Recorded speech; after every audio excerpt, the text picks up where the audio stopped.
Juízes, capítulo 6 é o 7º livro, pegando lá do Gênesis, na sequência, Gênesis, Êxodo, Levítico, Número, Deuteronômio, Josué, Juízes, capítulo 6, diz assim a palavra do Senhor.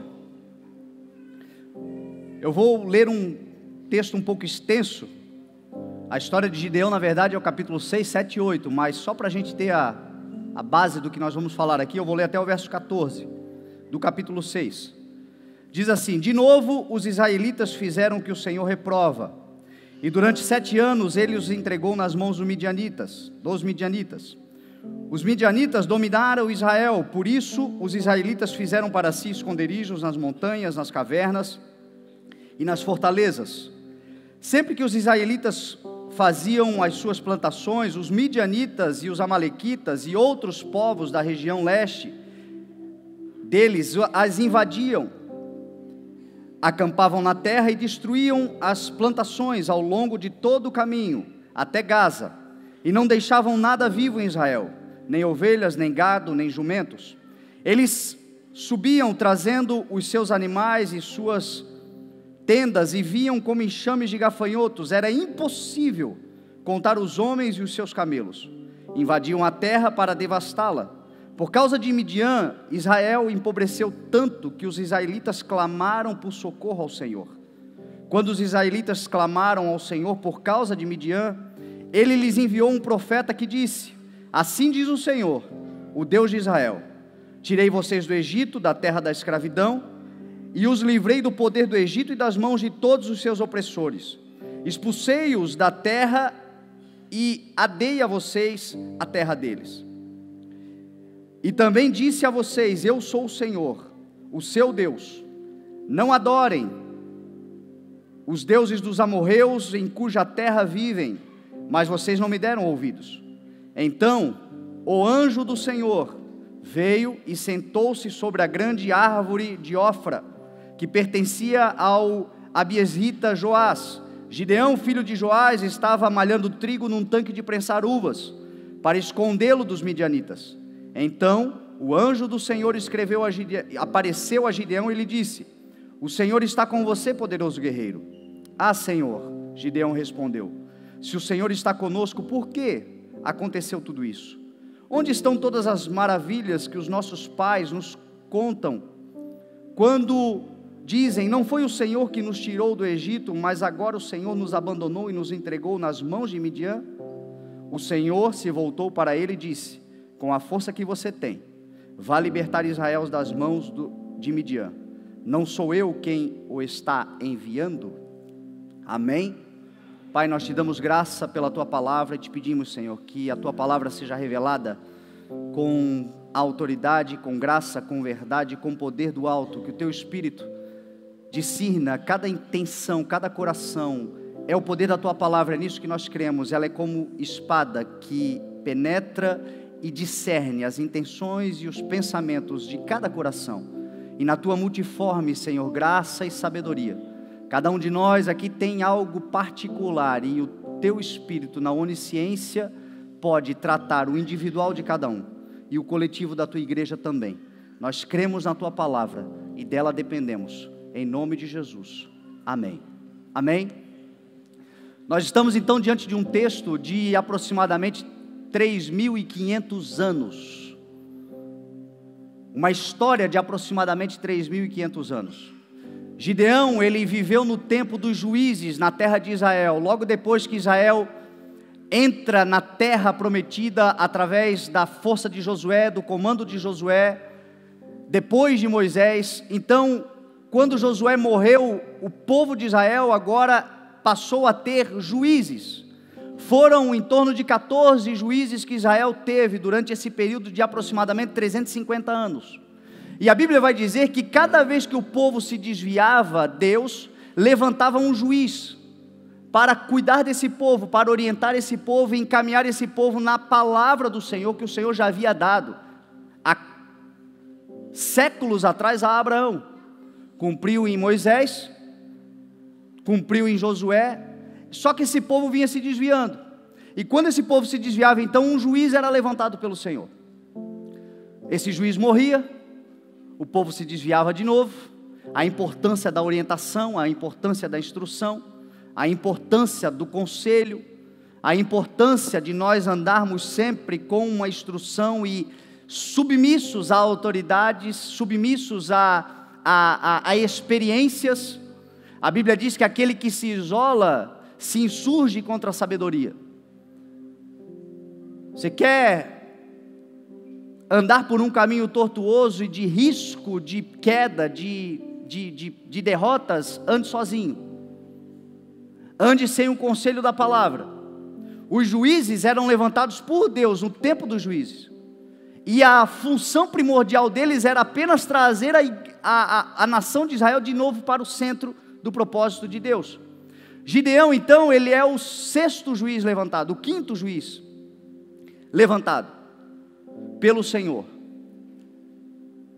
E você provavelmente conhece a história, muitos conhecem, outros não, mas a história declara que Gideão, com apenas 300 homens, venceu um exército de midianitas que era como uma nuvem de gafanhotos, a Bíblia diz.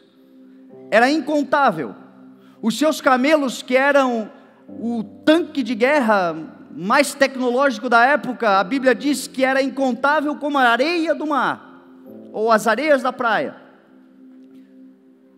Mas ainda assim, com 300 homens, na força do Senhor, diz a Bíblia que com trombetas e tochas, colocaram o exército inimigo em confusão, e o Senhor lhes deu a vitória naquela batalha. Isso nos ensina que no Senhor você não precisa da maioria, você precisa é de uma palavra. Para você vencer as batalhas, os desafios que o Senhor te dá, você às vezes está acuado, acovardado, diante de situações onde os adversários são maioria. Mas se você tem uma palavra, se você tem Deus, você e Deus são maioria. Se você vive por fé, você tem a certeza da vitória. Trombeta tem a ver com palavra, fogo, tocha tem a ver com palavra. E eles, com a palavra do Senhor, eles venceram essa batalha. Gideão então governou Israel por 40 anos, tentaram fazer dele rei, ele disse: eu não quero. Não era o tempo dos reis de Israel. O último juiz da terra de Israel foi Samuel, que ungiu Saul e posteriormente Davi. E aí começou o tempo da monarquia em Israel. Mas o que eu quero falar com você é algo sobre esses versos que nós acabamos de ler, que nos trazem algo sobre a vida. Salomão, ele vai declarar algo muito interessante. Ele vai dizer que não há nada novo debaixo do céu. Não há nada novo na terra, tudo que existe já houve um dia, tudo que hoje está acontecendo, talvez num modus operandi, talvez de uma maneira, de outras formas, está se repetindo. Tudo que já foi um dia. E essa história tem tudo a ver com os nossos dias de hoje. Por quê? Porque essa história traz um fato sobre a vida. Qual é o fato? A vida é constituída de batalhas. Faz parte da vida. Se você está vivo, você tem batalhas a travar. Se você nasceu, você já travou uma batalha para nascer. Você sabe disso. Logo na concepção é travada uma batalha onde você venceu. O pastor Alex tem uma música que diz: entre milhões e milhões ele a vida te deu. Cheio de mais intenções essa música. Mas é um fato. É uma batalha travada. A vida é constituída de desafios. Você tem no seu organismo um sistema chamado sistema imunológico. Você tem anticorpos, que são soldados dentro de você, que havendo qualquer coisa irregular dentro de você, um corpo estranho, uma bactéria, uma doença, uma infecção, havendo alguma coisa fora da organização do teu corpo, esses soldados entrarão numa batalha, para vencer a guerra e manter a tua vida. Ao longo da nossa história, nós vamos travar diversas batalhas, mas a palavra do Senhor tem uma palavra para nós, uma garantia: em Cristo Jesus, nós em todas as batalhas já somos mais do que vencedores. Gideão venceu a guerra não na força do seu braço, mas na força do poder do Senhor. Salomão vai dizer em Provérbios que se prepara o cavalo para o dia da batalha, mas a vitória vem do... Muitos são os planos do coração do homem, mas o que prevalece é o propósito do... Nós temos um general de guerra, diz a palavra. Isaías declarou: no ano em que morreu o rei Uzias, eu vi o Senhor assentado num alto e sublime trono. A aba das suas vestes enchia todo o templo, e haviam serafins que cantavam uns aos outros, declarando: Santo, Santo, Santo é o Senhor dos exércitos, a terra inteira está cheia da sua glória. Paulo vai dizer a Timóteo: Timóteo, combata o bom combate comigo como um bom soldado de Cristo. A vida é feita de batalhas, a vida é feita de desafios. Na vida teremos adversários, oposição ao projeto, ao propósito, aquilo que nós nos comprometemos a realizar. Mas em todas elas, eu e você seremos mais do que vencedores. Muitos são os desafios, muitos são os adversários. A Bíblia fala de alguns tipos de adversários. O primeiro que a Bíblia fala, a Bíblia cita sobre os inimigos do bem. Paulo vai falar que nos últimos dias se levantarão muitos insubordinados, contra tudo, contra todos, inimigos do bem. Paulo usa essa palavra. Por mais incrível que pareça, isso existe. E talvez você conheça pessoas assim, que basta alguém fazer o bem, o adversário não é nem seu, o adversário é do bem que você promove. Você faz o bem e logo alguém se levanta contra aquele bem que você está fazendo. Pessoas que vão contra tudo aquilo que é bom. Não importa o quão bem você faça, o quão bom o quão bem você está produzindo aquilo. Alguém se levanta para criticar, alguém se levanta para desvalorizar, alguém se levanta para te desmotivar. Ontem ainda nós fizemos aqui então um jantar solidário. Não se engane, você acha que todo mundo acha que isso é bom? Você acha que não tem pessoas que quanto pior melhor? Você acha que não existem pessoas que aquilo que a gente faz procuram um meio de desqualificar? Agora nós vamos dia 10 para Moçambique. Vamos lá porque Deus nos deu uma palavra de ir promover o bem naquele lugar, porque a Bíblia diz que o bem vence o mal, e que nós não podemos nos deixar vencer pelo mal, mas vencermos o mal com o bem. Então nós vamos lá, mas há quem diga: com tanta fome no Brasil, por que vamos lá? Por que vai lá? Aí fizemos ontem aqui o jantar solidário.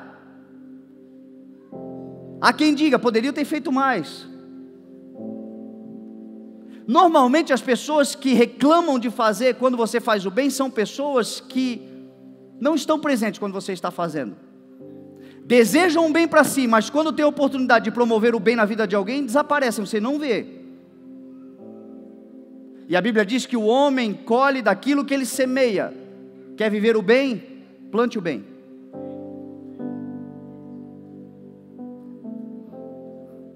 Nós recebemos daquilo que honramos. Não critique quem está fazendo o bem. Talvez não seja tão bom quanto você, ou tão bem feito quanto você faria, mas talvez seja tudo que ele pode fazer, e a excelência do Senhor não está condicionada a como eu posso fazer ou ser melhor do que os outros, mas fazer o melhor com aquilo que eu posso fazer. Não é o ser melhor do que o outro, mas fazer o melhor com aquilo que eu posso fazer. Isso é ser excelente aos olhos do Senhor. Então tem muita gente fazendo o bem, mas a Bíblia está dizendo que existem os inimigos do bem. São adversários. E dentro da igreja está cheio de gente que sabe fazer o bem, que pode fazer o bem. Na sociedade está cheio de pessoas que são do bem, mas estão tristes, amarguradas, decepcionadas, porque fazendo bem, alguém não reconheceu. Fazendo bem, alguém não valorizou. Meu irmão, são os inimigos do bem. São batalhas que eu e você temos que travar. Há um outro inimigo que Jesus chamou de carne, e que nós podemos chamar de eu.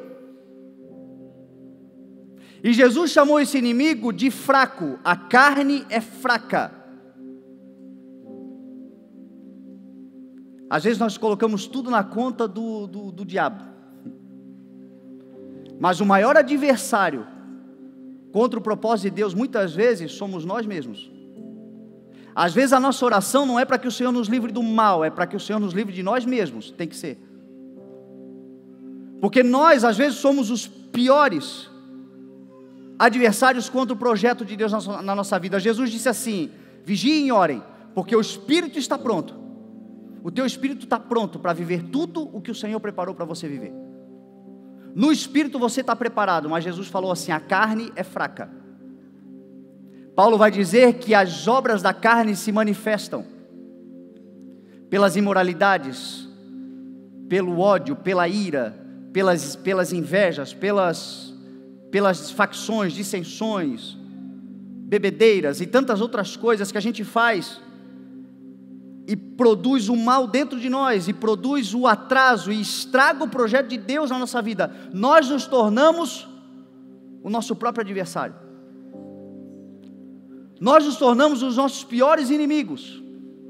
Tem muita coisa do Senhor para realizar na sua vida, mas às vezes a preguiça é um grande adversário. A desesperança é um grande adversário. A murmuração é um grande inimigo. Jesus falou que aquilo que entra no homem não o contamina, mas aquilo que sai do homem, porque é do coração, é do interior do homem que procede todas as coisas. Os assassinatos, as mentiras, as discórdias, procede do coração do homem, logo torna o homem impuro. Então muitas vezes, meu irmão, a coisa não anda na nossa vida, não é porque Deus não está conosco, não é porque o inimigo está fechando portas, é porque talvez a nossa língua, a nossa forma de enxergar o mundo. Jesus disse assim: se os teus olhos forem maus, o teu corpo será tenebroso. O que Jesus está dizendo? A maneira como você enxerga a vida vai determinar quem você será.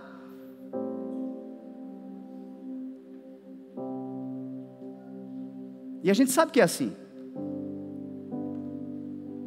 A gente sabe que o bom e o mal da vida muitas vezes está num ponto de vista, está numa forma de olhar as coisas. É o lance do copo meio cheio ou meio vazio, depende do ponto de vista, depende de quem vê. Para aquele mais esperançoso, mais otimista, falta só metade para encher. Para o pessimista está acabando, mais metade acabou. Então é uma questão de ponto de vista, e Jesus está dizendo: se os teus olhos forem maus. Provérbios vai dizer assim: da boca do homem a língua, ela é semente, a palavra é semente. A língua tem poder sobre a vida e sobre a morte, é isso que diz. E aqueles que a utilizam comerão do seu fruto. Então às vezes as coisas não estão acontecendo na nossa vida e o pior adversário somos nós mesmos, que nos olhamos no espelho e não acreditamos no potencial que Deus tem colocado dentro de nós. Que a segunda-feira é o pior dia da vida dele, lá vem a segunda, ele já começa a semana amaldiçoando o resto dela inteiro. Que não reconhece que cada dia que amanhece é uma oportunidade de viver e viver a abundância do Senhor preparado para nós. Sabe o que a Bíblia diz? Este é o dia que o Senhor fez, alegremo-nos e regozijemo-nos nele. Ou seja, podia estar melhor? Podia, mas é o que tem para hoje. Vamos fazer o melhor com o que tem para hoje, que o nome do Senhor seja glorificado. Vamos dar um passo, é um passo além, é um passo adiante. O propósito vai chegar. A Bíblia diz que nós caminhamos como quem tem alvo. como quem tem foco, como aqueles que se esquecem das coisas que ficaram para trás e avançam para aquelas que estão adiante de nós. É para lá que nós estamos indo, é focado, é avançando, é esperançosos. Jesus falou assim: o perseverante vencerá. Aquele que perseverar até o fim será salvo. Não foi o que Jesus falou? Salvo de quê? Salvo das batalhas, salvo das guerras, dos desafios, porque salvação do espírito, salvação da alma, salvação eterna está condicionado a você crer. Todo aquele que crê será salvo. Todo aquele que entende o sacrifício de Cristo, reconhece, deu-lhes o direito de se tornar filhos, estão salvos. Jesus, quando estava falando da perseverança, Jesus estava falando, se você ler o contexto de Mateus 24, ele estava falando dos últimos dias. Dias de guerra, dias de aflição, dias de tormento, dias de batalha, dias onde os homens estariam angustiados, perplexos, dias onde os homens desmaiariam de terror. Jesus está profetizando dias que ainda nem chegaram. Pelo menos aqui para nós, existem lugares da terra que as pessoas já vivem isso. E o que ele está dizendo? Mas aquele que perseverar até o fim será salvo. É aquele que acreditar na palavra do Senhor, é aquele que acreditar na força do Senhor na sua vida, é aquele que se manter constante, é aquele que se manter equilibrado, é aquele que se mantém na dependência total do Senhor. É disso que o Senhor está falando. O nosso maior inimigo, muitas vezes, é o espelho.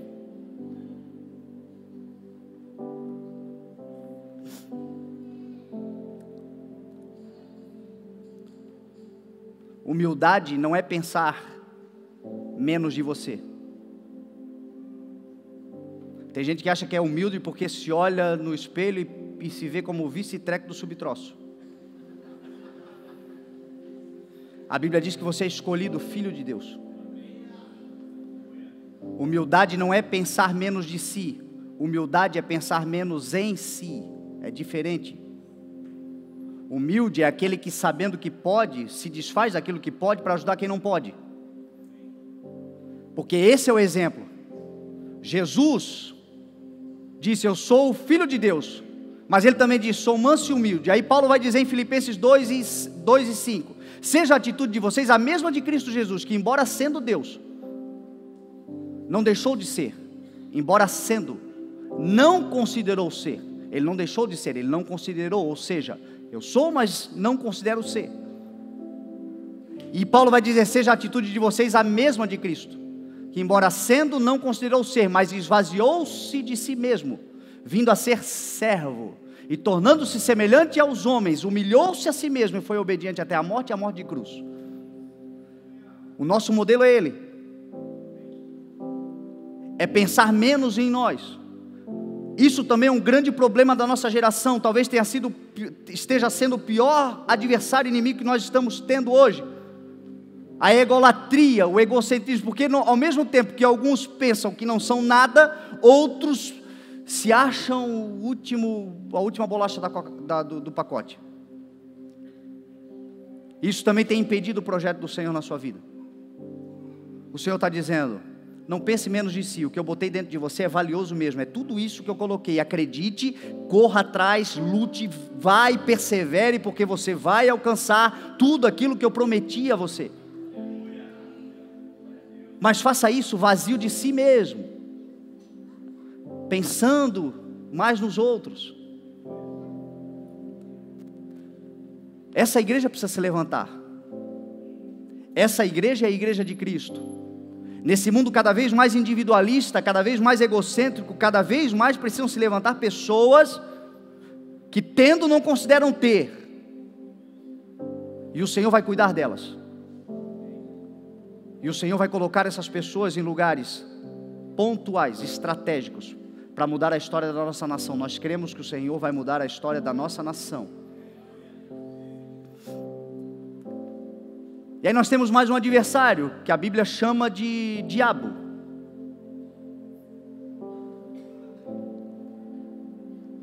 que esse também é um grande adversário. A Bíblia diz que ele é como um leão, bramando, procurando a quem possa devorar. Por isso que a igreja precisa parar de atribuir tudo ao inimigo, ao Satanás. Tudo é o diabo, é fácil botar tudo nas costas dos outros. Eu acho até que ele deve fazer terapia. Senhor, isso aí não fui eu não, é ele sozinho que está se enfiando nesse buraco aí. Porque a Bíblia chama ele de leão que procura quem possa devorar. Jesus foi dizer a Pedro o seguinte: Pedro, Satanás pediu para te peneirar como trigo, destruir. Disse, ele veio para roubar, matar e destruir. Roubar a tua paz, matar os teus sonhos, destruir a tua vida. A Jó, quando Jó foi tentado e provado, Deus deu uma ordem: não toca na vida dele, não destrua. Porque não se engane, meu irmão, esse adversário, se ele puder, ele vem para destruir, para acabar com tudo. Ele não vem para ficar incomodando, fazer tropeçar, fazer isso. Às vezes são os inimigos do bem, isso é nós mesmos, isso são as batalhas da vida, as coisas do dia a dia. Se ele puder tocar em você, ele vai tocar em você para destruir, para devorar. Só que maior é quem está com você do que aquele que está no mundo. É por isso que você não morreu naquele dia, é por isso que coisas piores não aconteceram, é por isso que coisas extraordinárias que você olha e diz, foi livramento, é porque o anjo do Senhor acampa-se ao redor daquele que o teme e os livra de todo o mal.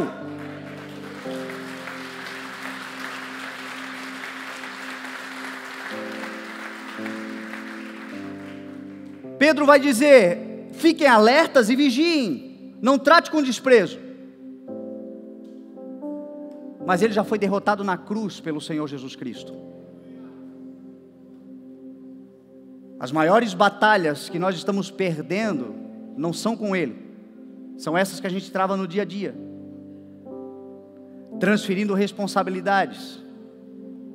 E o texto aqui vai dizer que Israel de novo havia pecado, que Israel de novo havia se surgido contra o Senhor e de novo estava passando pelos mesmos problemas. Já era a quinta vez só na época dos juízes. Sabe do que está falando? De batalhas que nós já vencemos e de novo estamos enredados nelas, de vitórias que nós já conquistamos e de novo estamos lutando, e o pior, perdendo.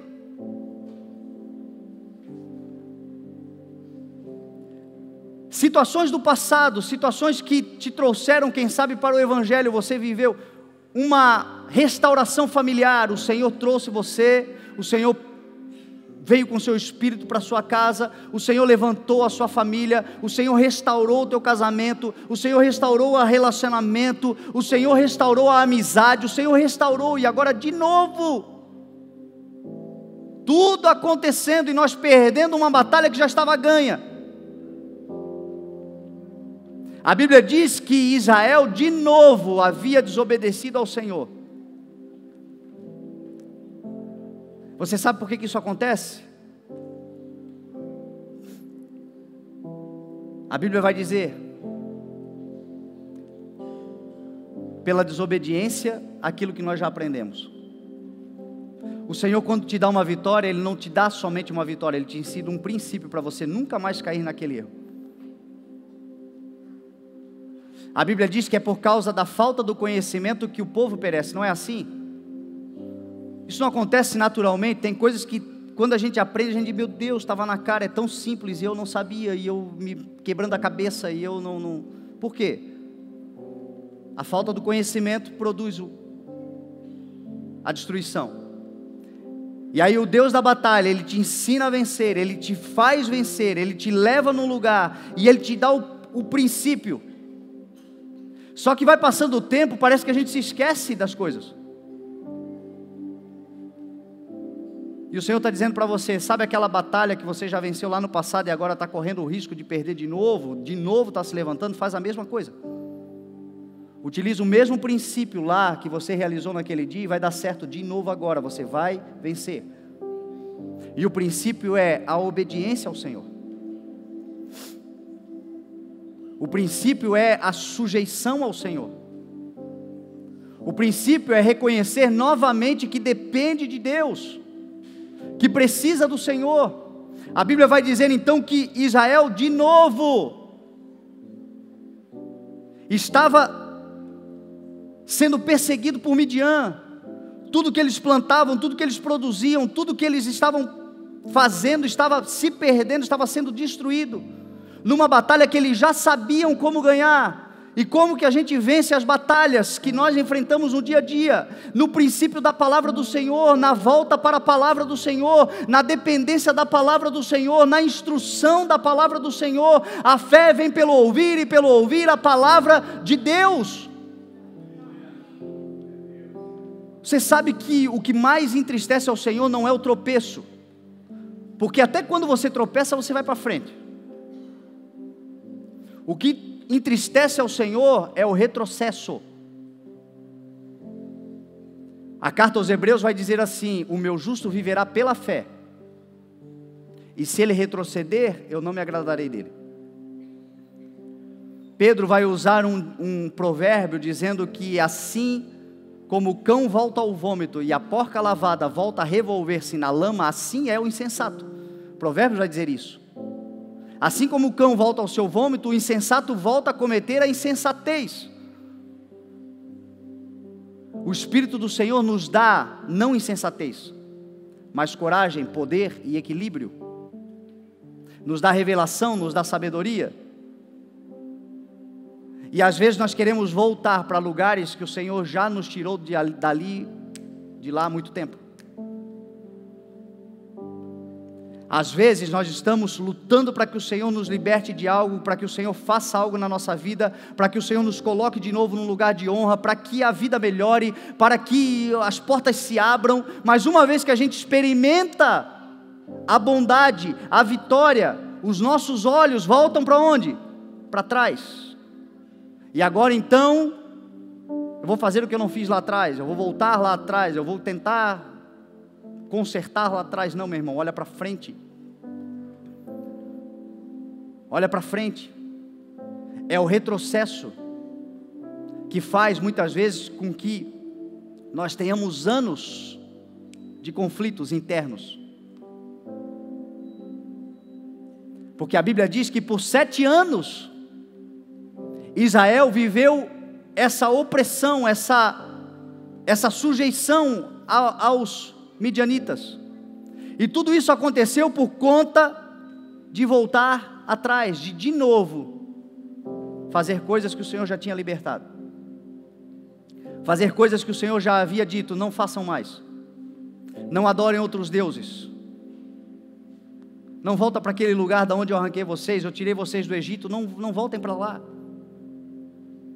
Eu mudei a tua história, mudei a história da tua família, mudei a história da tua casa, mudei a tua história profissional, fiz algo poderoso em você, estou te dando um futuro, estou te apontando para um alvo, estou te direcionando à frente. Lâmpada para os teus pés é a minha palavra, é na frente, não é para trás. Esse princípio, quando a Bíblia diz, era uma lamparina que eles colocavam aqui, que iluminava o caminho à frente e não atrás.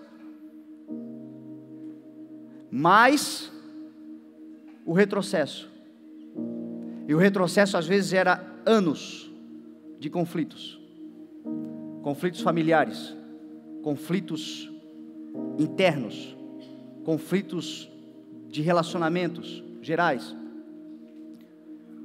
E a Bíblia diz que porque Israel empobreceu tanto, porque isso vai nos empobrecendo, isso vai destruindo valores dentro de nós. Quando nós retrocedemos, nós vamos permitindo com que valores que agora nós recebemos quando nós vencemos comecem a ser destruídos. O retrocesso faz isso. E a Bíblia diz que eles empobreceram tanto que clamaram ao Senhor.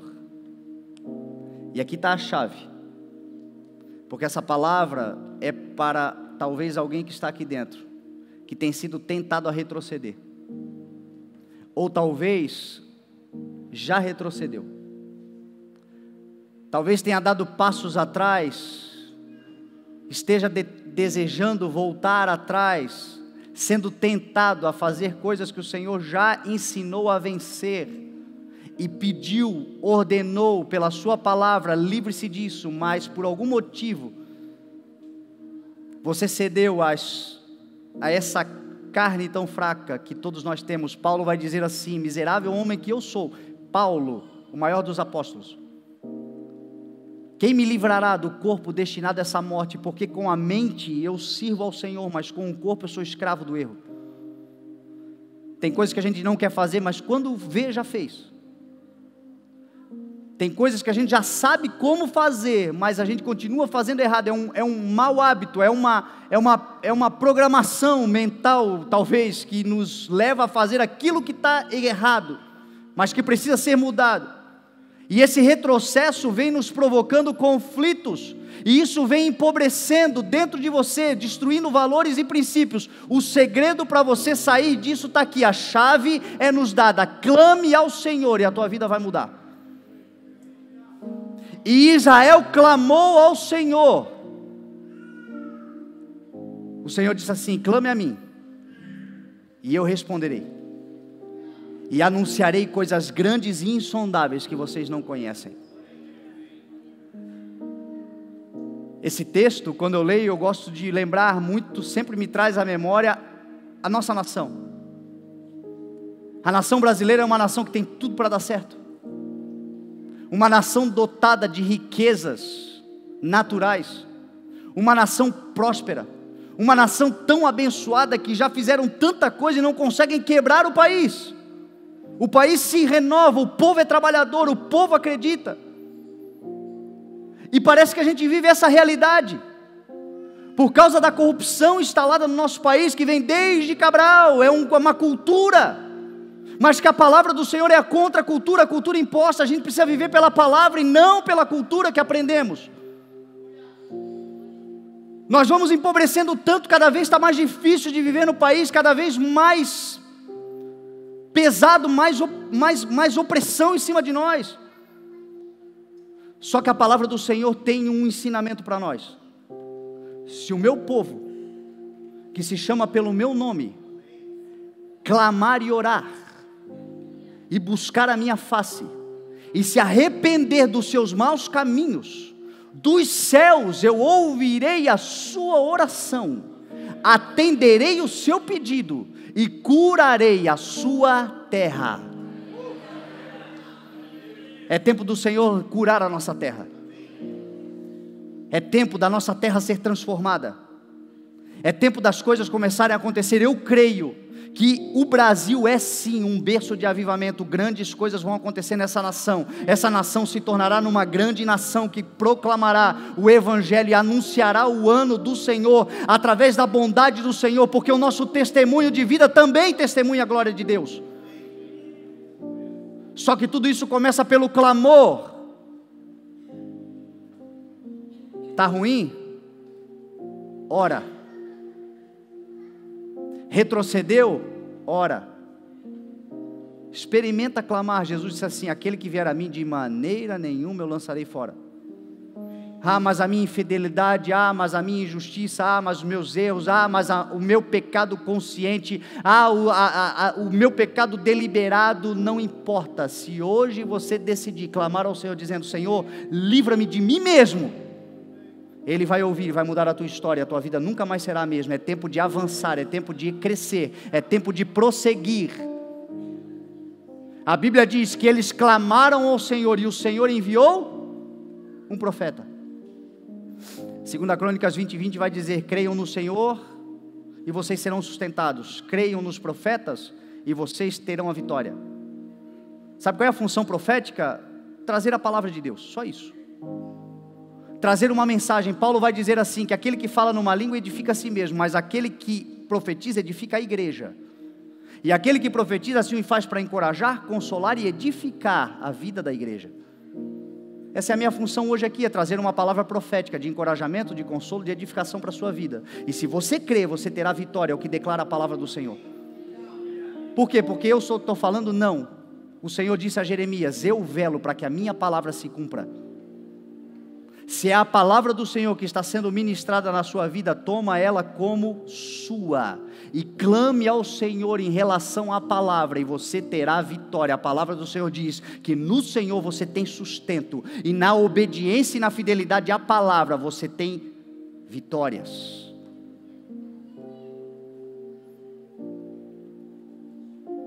Eles clamaram tanto que o Senhor enviou um profeta que diz: assim diz o Senhor. Agora, o que eu mais acho maravilhoso no Senhor é que o Senhor não vive de garotos de recado. Porque o profeta é um garoto de recado. Eu estou te dando um recado, você aceita ou não? E o recado é: eu estou aqui falando em nome dele, mas ele está vindo logo atrás em favor da sua vida. Porque a função do mensageiro é trazer uma mensagem do rei. A Bíblia nos chama como arautos, arautos do rei dos reis. Ou seja, eu venho na frente, eu dou uma mensagem a você, proclamando que o rei dos reis está vindo atrás. Ele manda recado, mas ele não vive de garoto de recados. Ele vem e ele mesmo muda a tua história. A Bíblia vai dizer que o profeta profetizou e o anjo do Senhor desceu sobre a árvore de Ofra. Esse anjo do Senhor, ele aparece algumas vezes na Bíblia. E ele aparece com um artigo definido, o anjo em letra maiúscula, A de anjo com letra maiúscula. E só em alguns casos, ele apareceu para Moisés na sarça ardente. Ele apareceu para Abrão, quando Abrão ia sacrificar Isaac, dizendo: não precisa mais, porque eu sei que tu és fiel. Ele apareceu a Daniel. Interessante que a Bíblia diz que anjos não aceitam adoração. João em Apocalipse, duas vezes, em Apocalipse 19 e Apocalipse 22, ele se dobra para adorar ao anjo, e o anjo diz assim: não faça isso, eu sou servo como você, enviado para te auxiliar, adore somente a Deus. Mas esse anjo aceita adoração. Hebreus 1 vai dizer assim: não são todos os anjos espíritos ministradores que hão de servir aqueles que herdarão a salvação? Quem é esse anjo? Manoá, pai de Sansão, perguntou a ele o nome dele. E ele diz assim: por que você quer saber o meu nome? O meu nome é maravilhoso.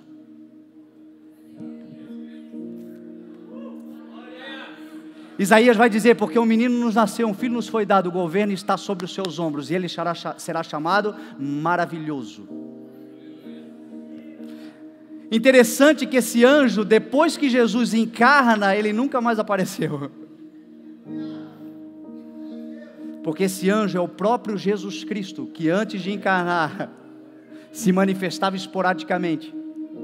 E esse próprio Jesus Cristo que encarnou, morreu e ressuscitou, disse: eu não vos deixarei órfão. Eu vou para o Pai, mas vocês estarão acompanhados todos os dias. Eu estarei com vocês por todos os dias até a consumação dos séculos. Sabe o que isso significa? Que o próprio Jesus Cristo intercede por você. Que o próprio Jesus Cristo está vindo para te defender nessa causa. Que o próprio Jesus Cristo, Ele é o Senhor das batalhas. Ele é o Senhor dos exércitos. Ele é o Senhor que chega a você e diz assim: valente guerreiro, valente guerreira. Porque é isso que Ele diz. Ele pega um cara que estava malhando trigo num tanque de prensar uva com medo e diz assim: valente guerreiro. Valente guerreiro é você que diante de todas essas tribulações tem acordado todos os dias acreditando com um fio de esperança que a coisa pode mudar. Valente guerreiro é você que não tem desistido, mas que tem tido a expectativa de que o Senhor em algum momento vai mudar a tua vida. Valente guerreiro é você que diante desse tempo de crise tem se adaptado, não está como você gostaria, mas você está fazendo alguma coisa, vai ser de repente, porque o Deus que nós servimos é um Deus que nos surpreende, de repente Ele desce e algo poderoso acontece na nossa vida. Foi o que Ele prometeu e é nisso que eu e você temos que crer, é isso que a palavra está nos dizendo. O anjo do Senhor é o próprio Cristo, Ele é o Senhor. E Ele desce e diz assim: na força que você tem, vai e vença. O que você tem? É o suficiente para você ir e vencer. O que Ele já colocou dentro de você é o suficiente para você levantar amanhã e dar a volta por cima. Até onde você consegue ir é o suficiente para você chegar nesse lugar, e dali para frente Ele vai te auxiliar. Na força que você tem, você vai e vence essa batalha. Na força que você tem, você se levanta e parte para cima. Ah, mas a minha força é pequena. O meu poder se aperfeiçoa na tua fraqueza, é o que diz o Senhor. Ah, mas eu sou limitado, me falta conhecimento. Todas as fontes da sabedoria e do conhecimento estão comigo, é o que diz o Senhor. Sabe qual foi a vitória de Gideão? Crer. Porque quem batalhou foi Deus. A Bíblia diz que quando Gideão... Você imagina você vencer uma batalha com soldados incontáveis, você com 300 pessoas, com cornetinha. Que foi isso que ele fez? Parece loucura, né? Mas foi obediência, foi crer no Senhor. E a Bíblia diz que por causa daquelas trombetas, eles lá embaixo no vale, porque o som foi... que eles entraram em confusão e começaram a se matar uns aos outros na madrugada, sem se enxergar, começaram a se autodestruir. A tua batalha, na verdade, é a batalha do Senhor. Ele é o Deus da tua batalha, e Ele vai colocar diante de você, caído todos os inimigos, é o que declara a palavra do Senhor. A função de Gideão foi crer. Gideão tão somente creu. Então, porque eu criei, eu fui atrás das pessoas. Porque eu criei, eu me levantei mais cedo. Porque eu criei, eu trabalhei naquilo que eu podia. Porque eu criei, eu usei a força que eu tinha. Porque eu acreditei. E o impossível Deus vai fazer, meu irmão. O impossível cabe ao Senhor. Por isso eu quero te convidar para nós fazermos uma oração. Quero te pedir para ficar de pé.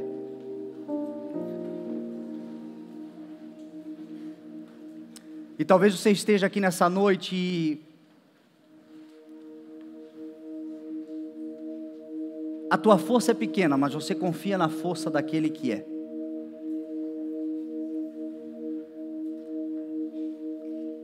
Talvez você já deu alguns passos atrás, poderia estar muito mais adiante, mas a Bíblia diz que se você confiar nele, você voa, você não anda. Aqueles que esperam no Senhor voarão alto como águias.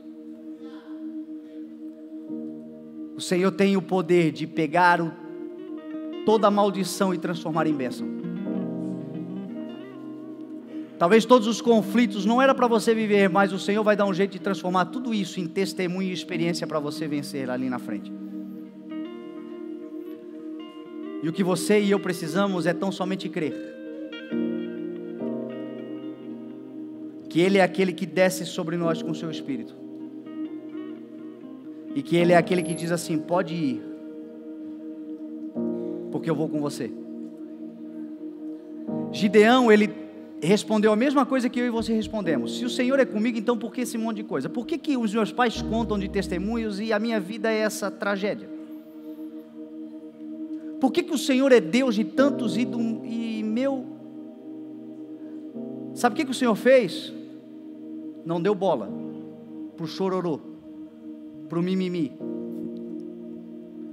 Ele disse assim: ó, vai na tua força, porque sou eu quem estou te enviando. Só que o interessante é que o envio do Senhor não é assim, ó, vai e depois eu te encontro, vai e te vira. Não, o envio dele é: vem comigo, Vai, porque eu estou indo com você. Vai, porque eu sou o teu Deus. Vai, porque eu estou do teu lado. Vai, porque eu te sustento. Vai, porque eu sou aquele que te levanta se tu caíres. Davi disse isso quando eu estava cercado pelos meus inimigos e gritei por socorro. Ele me levantou. Está comigo no vale de sombra e de morte, não temerei mal algum.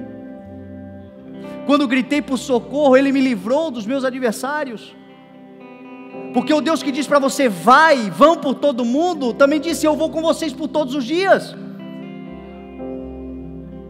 O meu papel e o teu é crer. Então amanhã dê passos, porque o Senhor já está indo com você. Amanhã decida, e a paz de Cristo vai te guardar no coração e na mente. Amanhã conserte, amanhã avance, faça aquilo que o Senhor, tudo que vier nas tuas mãos, façam com todas as tuas forças, ainda que seja pouca força, mas faça com todas as tuas forças, porque é isto que garante a vitória dos filhos de Deus. Com força pequena, mas confiando na força daquele que é todo poderoso. Então, se você está nesse lugar e a palavra falou com você, eu quero te convidar a sair do teu lugar e vir à frente, porque hoje é uma noite da força do Senhor ser a tua força, uma noite onde o poder do Senhor vai se aperfeiçoar nessa tua fraqueza aí mesmo. Na nossa fraqueza eu também dependo do Senhor, todos dependemos. Sai do teu lugar, vem à frente.